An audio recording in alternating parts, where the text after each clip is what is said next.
Hello viewers, welcome to See Believe TV, where we publish news and entertainment. And if today is your first time of coming across my channel, don't forget to like, comment, share, subscribe and put on the notification bell so that each time we post a video you will be notified. Listen to the funny debate between the Labour Party and the APC members, supporters. My brother, I believe you will enjoy the debate because it's very, very funny. When I mean funny, it's very, very funny. You know, what the APC have to offer to Nigerians.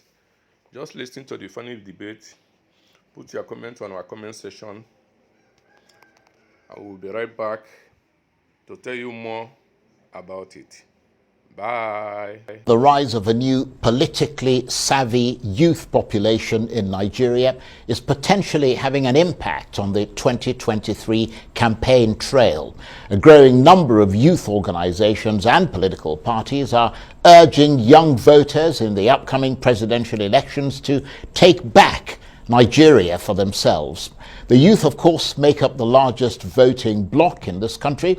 So if they all turn out to vote, such a surge will not only be a big factor in 2023, it could be the deciding influence.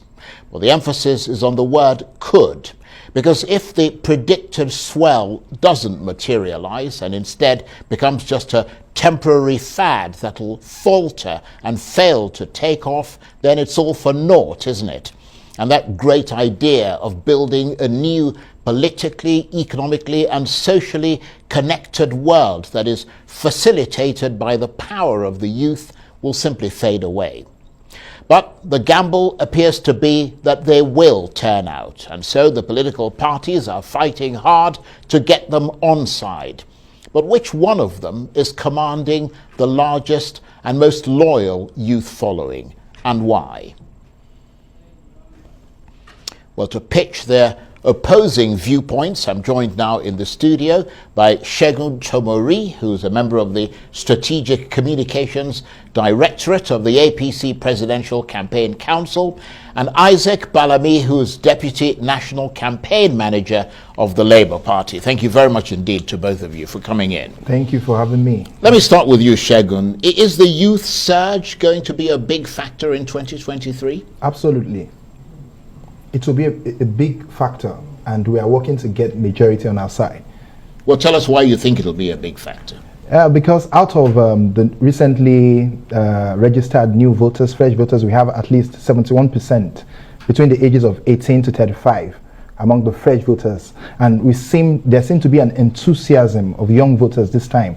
In other elections we have, most young people are always passive about voting, but this time we're poised to see a change in that. There's enthusiasm, there's awareness, and they want to really participate. So the youth board will play a decisive role in this election, and my candidate and my party are poised to convince the majority to back my candidate, Asiwaju Bola Tinubu, as the best man for the job and the best youth candidate in this forthcoming elections. Even though he's, eons ahead of them in terms of age. Well, if you look at the median of presidents and prime ministers across even developed countries, you see that is an average of 70 and above. The US president, for instance, is the oldest first-term president at 78. We've seen Donald Trump was in his 70s when he became president and all that. We've seen even President Ramaphosa of South Africa is in his 70s. So age is not a problem. Age becomes a problem when the person you're presenting doesn't have the experience, doesn't have the administrative acumen, to lead. But our candidate has not only the administrative acumen, he has the experience, he has the exposure, he has the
interrupt you this time because this is, I mean, I understand the point you're laying out, but we're going to come back to you in a minute. But let me come to you, Mr. Balami, because we started off on the point of whether or not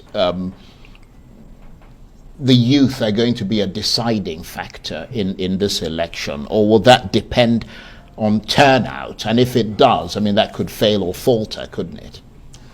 You see, 100%, I can assure you that yes, the youth will be a deciding factor. In the new registered voters alone, youth is over 70%, like he did mention. Women, over 50%, about 50.8%. You see, Uncle Charles, there's never been a time in the history of Nigeria where people, on their own accord, nobody is bribing them or inducing them with money. They came out on their own in their millions to talk about our candidate, Peter Obi. How do you know they came out in their millions? They came out in their millions because we saw all the 1 million man march across the country. Yeah, but it's organic. That wasn't necessarily 1 million people. It doesn't matter, but you see, they came out for 1 million. Large numbers. In large numbers. Right, and okay. they came out, nobody paid them. This has never, ever happened in the history of the country. And let me tell you why. It's because I just left APC. Everybody is tired. Anybody, any well-meaning Nigeria who has conscience, who is truthful to him or herself, knows that APC and PDP is game over for them. Because you see, you cannot keep lying to people over and over. You cannot, you see, you saw the mass population, the youth that came out. These are the youth that the old parties have used in the past, you know, and they're saying, go and use your children. You can't keep your children in Switzerland, you can't keep your children in Dubai, in America, you know, in Banana Island, and you expect us to keep fighting for you when you don't even care about our future. You don't even care about us. And I'm from Borno State. One thing you need to know, go and check, and you see these things are there. I can assure you that majority, if not all, of the people following Peter Obi and Dati, they are doing it at their own accord. Look at me. I left my business. I run the biggest aircraft maintenance facility across the entire West and Central Africa. I have my own airline. Right. But I left all that comfort. How many youth today, whether old or young, in all those parties, can boast? Most of them are there to benefit. And you see, we're okay with it. We in Labour Party, we're okay because you see, all the kind of money and the resources that is being shared is mostly stolen fund. Because nobody will actually work hard earn money and be given thousands of dollars to delegate. It doesn't happen anywhere in the world. But you see, when that money is not yours, you will spend it as if you don't care. You know, and this is money that belongs to the Nigerian people. This is money that belongs to you and I. That is why we have no good road. We have no good hospitals. We know that after every 10 years, Cameroon will release the dam and there will be flood. What did you do about it? Years over years, decade over decade, there's no plan at all. This is the only country where people, you know, you keep students at home for about 8 months and you don't care. So for us, the issue of Labour Party is survival of Nigeria. We're not doing this thing. I've not been to my state, my village, freely to Borno State, Borno South, in the last 10 years. It's not a joke. We're not talking about money. That is why for anybody who has conscience, who is sensible, this is not time to talk about what you benefit. Right, okay. We're in Labour Party.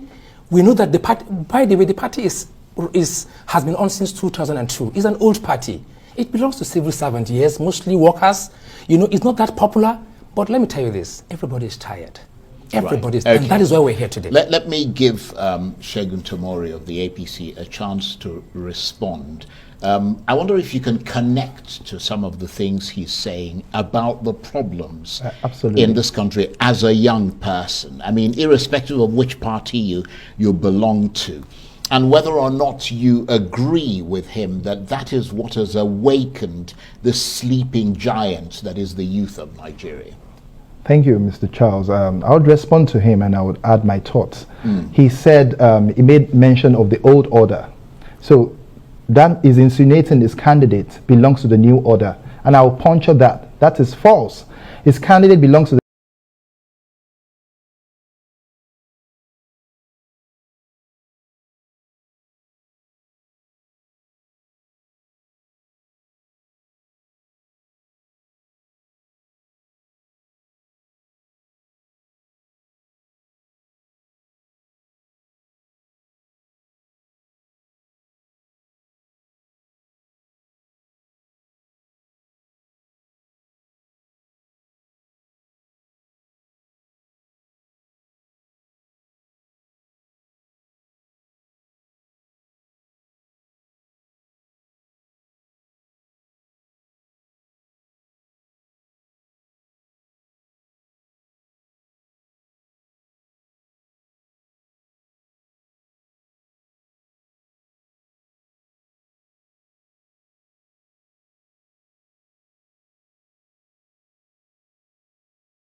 have benefited from the MSMEs Development Fund, but still, it seems like it's a drop in the ocean, because the Credit Bureau Association of Nigeria, for instance, said 4% of Nigeria's MSMEs have access to credit, which means there's a lot of work to do. And Asiwaju Tinubu understands this, and that's why we are backing him. For instance, Asiwaju Tinubu plans to create industrial zones, major and minor industrial zones across the 6 geopolitical zones that will harness, resources that each region have comparative advantage. For instance, in the North Central, for instance, solid minerals will be our focus, will be the focus of President Bola Tinubu, harnessing it, exploiting it in collaboration with the private sector, to create jobs for Nigerians.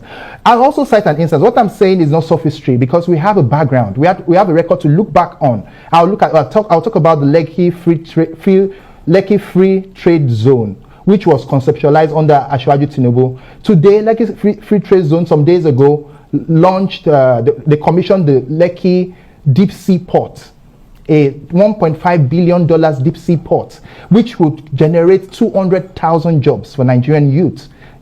And we also have the Dangote refinery, which will also generate several thousands of jobs and all that. So imagine a country, a president, like Asiwaju Tinubu, that creates that kind of zones in every geopolitical zones, brings private sector, liberalize whatever bottlenecks, maybe bureaucratic bottlenecks, legal bottlenecks, to ensure that ease of doing business is incentivized by government and all that. So those are part of the initiatives, Okay. And I can go on and on. No, I know you can go on, but we have to give him a chance to come in. And Mr. Balami, obviously, he was talking about the things he sees his party, the APC, the candidate, aiming to do for Nigerians. Obviously, it's a promissory note. It hasn't happened, but he's saying, look at what we've done, and therefore, draw your conclusions from that. What is the Labour Party's message to the youth? Because a lot of what he was saying, Mr. Tomori was saying, is directly aimed at the youth, because they're the ones who need those jobs. You see, let me just tell you this. You see, anybody who says that Peter Obi is an old order, the person knows his self-deceit is lying to him or herself. It's obvious. I mean, go and check it out. Let me just tell you this, sir. The Labour Party have Peter Obi and Dati. These are not people that are saying, it is my turn, it is my right. In fact, they acknowledge that the popularity in the last 3-4 months and the acceptability is not even their effort. They acknowledge that. And you can see there's no who in 2, 3, 4 months will have such level of followership. Let me tell you this. Nigerians are running through Obi and Dati. The other people feel it is their right. They feel this country belongs to them. They feel nobody can do it. They feel money can do it. But we have Obi and Dati saying, we cannot do this thing. Your children need to go to good schools. And they have proven it. Our vice president, this is somebody who, as a senator, former senator, he's built one of the biggest hospitals in West Africa. He has one of the most successful and accomplished based university, still counting. As an individual, he did that. His Excellency Peter Obi, hopefully by the grace of God, the incoming president, it is obvious. He never said he wasn't part of PDP or APC. He left because he couldn't stand it anymore. He said, Nigerians, it is your time to take back this country. He said, hold me accountable. You see, the problem is that we cannot do the same thing over and over and expect a different result. You and I agree that there's no difference between APC and PDP. But in fairness to Mr. Tomori, he was pointing to very concrete things to say, this is what we have done, and based on this, this is what we are going to do. That's why I asked you what your message is to the youth. Is that message that this country has been under attack from the old-style politicians who run the APC and the PDP, and that the youth need to join the political fight to save this country? Or are you actually going to say to them, this is what we, the Labour Party, are bringing to the table to transform your lives, rather than just criticizing what the other people have done. His Excellency Peter Obi, who, when he was a governor, today he is talking about consumption to production. You can see what he has done with even innocent motors. He believes in local content. Let me tell you what I've not actually told you before. You know what he did, the numbers of cars he allowed Innocent to produce. Today, Innocent is doing so well because of that push by the state government. He paid him upfront and demand delivered. Today, let me tell you this. I've not said this to anybody. Last year, December, His Excellency, our vice presidential candidate, Yusuf Dati, was to send his private jet to UK for annual maintenance. Then he heard that there is a company in Lagos doing maintenance. This man is a Fulani man. I'm a Christian from Borno State. He never asked what is this guy's tribe or anything. He said if there's a local company doing it, he asked the captain to stop, to suspend the flight plan. He said, fly my aircraft to Nigeria. I was told that a Nigerian company does this job. These are people that Peter will prove it with Innocent Motors, and he believes that we can move from consumption to production. He never denied that he is somebody who is into production, but he said it's better.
Rating agency, Fitch, did a rating, I think about 2 weeks ago, that projected Asiwaju Tinubu as a likely winner. So they must have done their projection based on, verifiable data and everything. To be fair, other people have also done that gave the thing to the other parts. Yes, but what I'm saying is, at this point, I can tell you, I know we have substantial support, of course, overwhelming support of Nigerians, but our aim is to go to the finish line.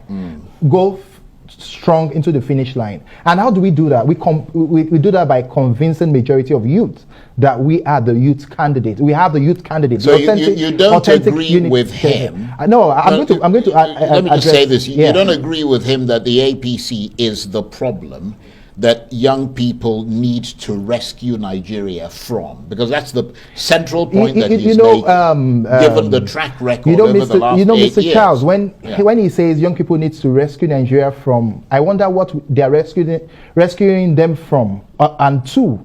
For instance, this candidate, postures as... He made the point I'm going there. You said you're wondering what... He said very clearly that the country needs to be rescued from corruption, from people who think the country belongs to them. I'm going to address all that. I'm going to address all that. He is posturing his candidate, as the one that the youth should fall back on and all that. The same candidate that says, he has one wristwatch and all that, he has just one wristwatch as governor and this, that, the same candidate that wants to glamorize poverty instead of fighting poverty. We are telling Nigerians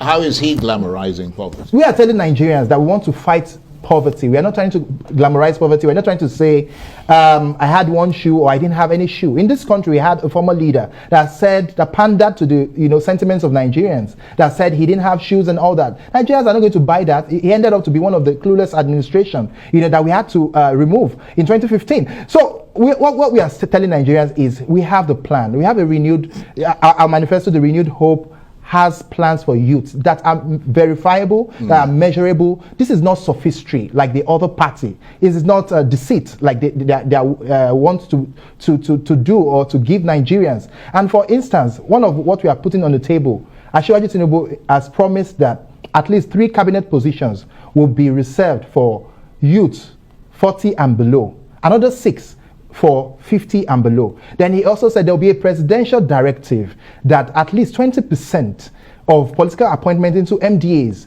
will go to youth below 40. Those are tangible, those are verifiable tangibles that you can, take us to account when he becomes president. Aside that, we look at other areas like Nollywood. For instance, Nollywood is the second largest producer of movies in the world, employing at least 1 million Nigerians, even though it's informal, without government incentives or investments and all that. Actually, is going to change that. There's a plan to have a replica of the Dubai Media City in Nigeria that would develop the whole value chain of Nollywood, bring private investor in collaboration with private investors and all that, to ensure that we can even raise that 1 million, people that are employed in Nollywood to at least 5 million. Those are tangibles that are in the manifesto that you can judge us with to say, we said this, we'll do this in Nollywood and all that. And aside that, well, we're waiting for their manifesto. Yes. So when that comes out, we can make the comparison. So aside that, there's also the plan, to incentivize industries, or manufacturing industries that employ young people. There will be a presidential policy that will say if you employ a certain percentage of young people, you put them through job mentoring programs and all that, you get tax rebates, incentives, tax holidays and all that. So those are part of the plan. That's a very progressive idea. Thank you very much. That happens a lot in the West. Thank you very much. And I'm not done. But we have to move on. We've just got about 5 minutes left. Okay. I'm not trying to interrupt you, but I think I need to bring you in because we've talked about what we can do or what we can't do. But your critics, those who criticize the young supporters of the Labour Party, say that their support has taken on a new intensity such that it is potentially fracturing the country. Anyone who doesn't support your cause, particularly those who are not necessarily affiliated with any party, but disagree with you, is immediately characterized as an enemy of progress and is roundly chastised, often using very extreme language. What's your reaction to that? Okay, thank you. Just to answer that briefly, let me tell him that our candidate is not glorifying poverty. This is somebody who took 1 million and gave to graduates. Who has done that in this country? This is somebody who moved his state to #1 in education. I mean, these are verifiable facts.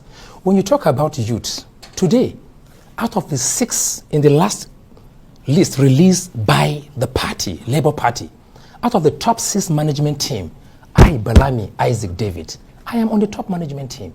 How many youth below 40 like myself has any of those party put at that level? That is one. If you look at the structure where I am in Labour Party, with where he is low below, because Labour Party understands that.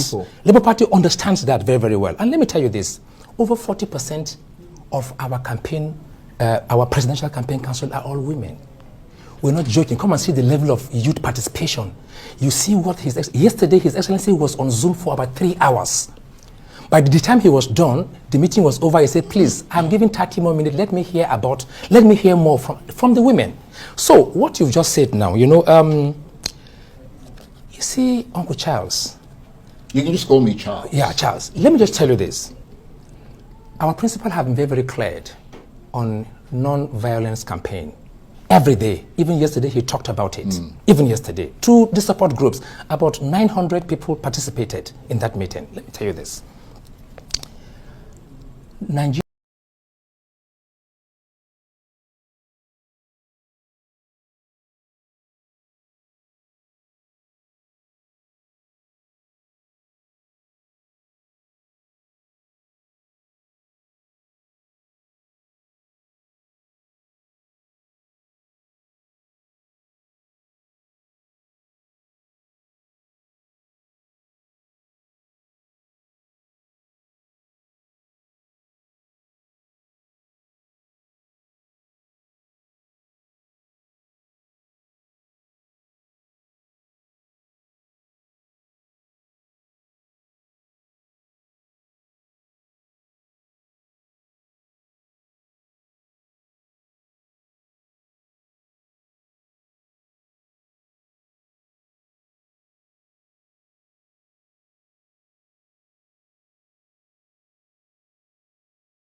Nasarawa, the venue, which is illegal, right? The venue for Nasarawa rally flag off. The venue was denied. They kept frustrating us 24 hours. That is wrong. 24 hours to the flag off was when we got approval. We had to go to the emir of Lafia to get approval to use the football field. Where our principal will land with the helicopter, they frustrated us and delayed us. All this drama is going on. We're not even talking. Did our youth fight the government of Nasarawa? We did not. So much is going on. Are you with me? Okay, there are states where APC, he's talking here, even to have billboard, they're blocking us. Yeah, because they're scared, they're intimidated already. I haven't. But guess what our supporters told us, Charles? They said, sir, even if they block us in APC and PDP states, Peter Obi and Dati are in our heart. They said that. Yeah, well, I have to say that I cannot verify everything you've said, but I have heard reports that supports the point that you make. Let me come to you, Segun, because you have to admit that even though the reaction of some of the Labour Party people may sometimes be strong, but there is some justification in a person reacting when they feel that their country has been wrecked with, and it's not me saying it, I'm just saying that that's the impression they give, that their country's been wrecked with a mismanaged economy, rising unemployment, rising debt, and the lack of social justice, deepening insecurity, and they hold the APC responsible for mortgaging their future and essentially wasting their heritage. I mean, you can see. Yeah, of course. You've used very strong well, words, it's a fact. You have rising debt. Categorize. Can I explain? Because I won't want you to cut me. Go ahead. Cut me in. Yeah, please go ahead. So he spoke about unemployment and the whole. Everybody is aware. Most Nigerians are aware that the global economic headwinds is not only restricted to Nigeria. I am aware, and they can check. Like they say, they should go and verify. The unemployment rate in South Africa jumped by 4.3% to 33.56% this year. It is verifiable. Yeah, but that's not consolation to the Nigerian. It's not consolation. I'm telling you that Nigeria is not isolated in the global village, and I made that statement to you. I explained that extempore when I came the last time. So things are happening. We have surging prices across even developed countries, and all that. So, but what we are saying is this administration has done its bit. We are bringing somebody that is pragmatic, that is a visionary, somebody that can think out of the box, to scale whatever improvements we might have achieved under this administration. So when you say this country, wrecked, mismanaged, and all that, I'm saying that is their I'm also argument. going to remind you and remind Nigerians that in 2015, when the APC took over power, at least 27 states could not pay salaries. I think that's a fact.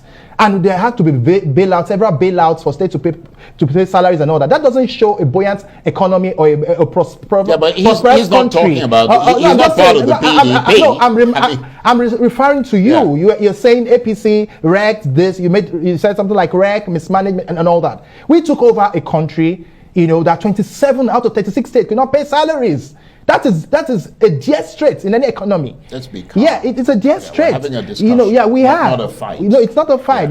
So good. If we, sorted that out, bailouts and all that, we also have the most ambitious infrastructural development program under this administration. Infrastructure that 16 years of the former party could not build. We've had rails, Lagos Ibadan Expressway. We have Warri Itakpe Railway and several other infrastructure projects. But the key thing with infrastructure, among other things, the key thing with infrastructure is what's difference. If you borrow money to build something, the hope is that the money you borrowed, you would be able to pay it back because what you built is contributing to development of the economy. What I'm trying to understand is the things that you mentioned. Yes, please. How have they verifiably changed and progressed the Nigerian economy?